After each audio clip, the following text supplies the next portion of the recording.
এই দেখুন ছানাটা পুরো জল ঝরে গেছে। এবার এটাকে আমি একটু ভেঙে নেব। পায়েস আশা করি আপনাদের ভালো লাগে। তো দেখো আজকে কি বানাচ্ছি, একটা ভালো টেস্টি জিনিস বানাবো। তো কি বানাবো না, ছানার পায়েস। তো ছানার পায়েস বানানোর জন্য আমি প্রথমেই না আপনাদের দেখাতে ভুলে গেছি, স্কিপ করে গেছি। দুধের প্যাকেটটা কেটেছি, যেমন 3 প্যাকেট মানে 1.5 কিলো দুধ আমি গরম করতে দিয়েছি। এটা ছানা কাটাবো, ঠিক আছে। আর 500 দুধে পায়েসটা, সেটা পরের স্টেপে দেখাচ্ছি। এখন জাস্ট আমি 1.5 কিলো দুধ ফোটাতে দিয়ে দিয়েছি। তো দেখতে থাকুন। আমি জানি আপনারা বিভিন্ন রকম পায়েস খেয়েছেন, তো ছানার পায়েসটা আমি যেভাবে করি সেইভাবে আপনাদের সঙ্গে শেয়ার করব। তো আশা করি ভালো লাগবে। তো দেখতে থাকুন। দেখুন বন্ধুরা, ছানাটা কত সুন্দর কেটে গেছে। আসলে লেবু দিয়েও কাটাতে পারেন বা ছানার গুঁড়ি পাওয়া যায় তা দিয়েও কাটাতে পারেন। আমি এতে সামান্য পরিমাণ ভিনিগার দিয়েছি, কারণ লেবু হলে অনেকটা লাগবে। তো আমি সামান্য পরিমাণ ভিনিগার দিয়ে দুধটা ভালো করে ফুটে যেতে আমি ছানাটা কাটিয়ে নিই। তো এবার আমি এটা ছেঁকে নেবো ভালো করে, যাতে এতটুকু জল না থাকে, জলটা যেন ঝরে যায় ভালো করে। তো এবার আমি এটা ছেঁকে নেবো। আমার ছানা কাটানো হয়ে গেছে, এবার আমি এটা ভালো করে ছেঁকে নেবো। বন্ধুরা দেখুন, এই যে 500 দুধের একটা প্যাকেট আছে, এই দুধটা এবার আমি ভালো করে জাল দিয়ে ফোটাবো। তো এখানে আমি কড়াটা বসিয়ে দিয়েছি। আসলে কড়াটা যখন একটু ধুয়ে নিয়েছি, ছানা কাটিয়েছিলাম, তো এতে আমি দুধটা আবার গরম করে নেব।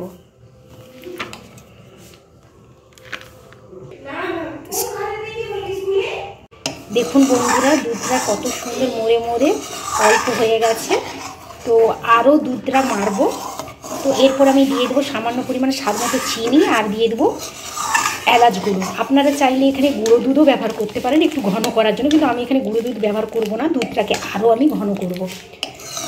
দেখতে থাকুন। আর ওদিকে আমার ছানাটা জল ঝরিয়ে নিয়েছি, এটা আরেকটু মাখা মাখা মানে একটু ঘন হোক, তারপর আমি ছানাটা অ্যাড করব। এরপর আমি দিয়ে দেবো চিনি এবং এলাচ গুঁড়ো। তো আমি দিয়ে দিলাম এলাচের গুঁড়ো, আর দিয়ে দিলাম স্বাদ মতো চিনি। মিষ্টিটা আপনারা আপনাদের মতোই দেবেন, একটু মিষ্টি মিষ্টি ভালো লাগে। আর পারলে আপনারা কাজু কিশমিশও দিতে পারেন, কিন্তু কিশমিশটা আমি দিইনি, কারণ এটা গার্নিশের সময় দেবো বলে।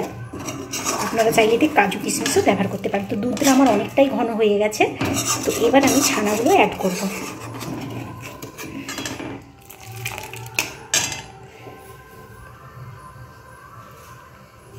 এই দেখুন ছানাটার পুরো জল ঝরে গেছে। এবার এটাকে আমি একটু ভেঙে নেব। ছানাটা টাইট হয়ে গেছে, তো এটাকে আমি এবার একটু গুঁড়ো গুঁড়ো করে নেব। দেখুন এইবার আমি অ্যাড করব ছানাগুলো।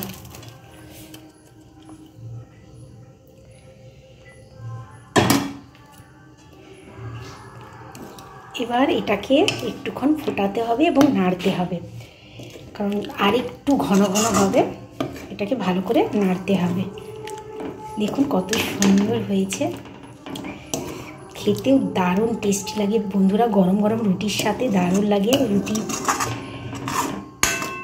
রুটি নান এর সাথে গরম গরম পরিবেশন করে, বা কোনো বাড়িতে গেস্ট এলে আপনারা এমনি চালের পায়েস না বানিয়ে ছানার পায়েস বানাতে পারেন, এইভাবে দিয়ে পরিবেশন করতে পারেন, অপূর্ব হবে আর খেতে অত্যন্ত টেস্টি হয়।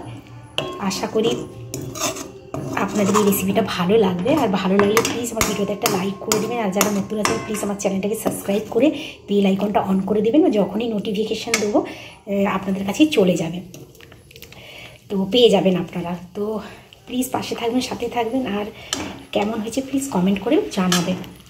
তো এটা আর একটু ঘন ঘন হবে বন্ধুরা, আর একটু ফুটবে। তো এটা একটু নাড়তে থাকতে হবে, কারণ লেগে যেতে পারে। তো একদম সিম্পল ঘরোয়া মতে যেভাবে আছে, আর কিছুই লাগবে না, আপনি এইভাবেও বানাতে পারেন। অপূর্ব টেস্টি হয় আর খুব সুন্দর হয়। চালের পায়েস থেকে ও দারুণ লাগে খেতে ছানার পায়েস। আর শরীরের পক্ষে ভীষণ একটা হেলদি জিনিস, এটা ভীষণ হেলদি এবং খুবই কি বলবো, শরীরের পক্ষে ভীষণ প্রয়োজনীয়। তো আপনারা প্লিজ বাড়িতে ট্রাই করতে পারেন। তো আপনারা চাইলে ঠিক কাজু কিশমিশটা দিতে পারেন, কিন্তু আমি দিইনি, ওটা আমি একদম লাস্টে দেবো কাজু কিশমিশটা। তো আর একটু মাখা মাখা করে নেব।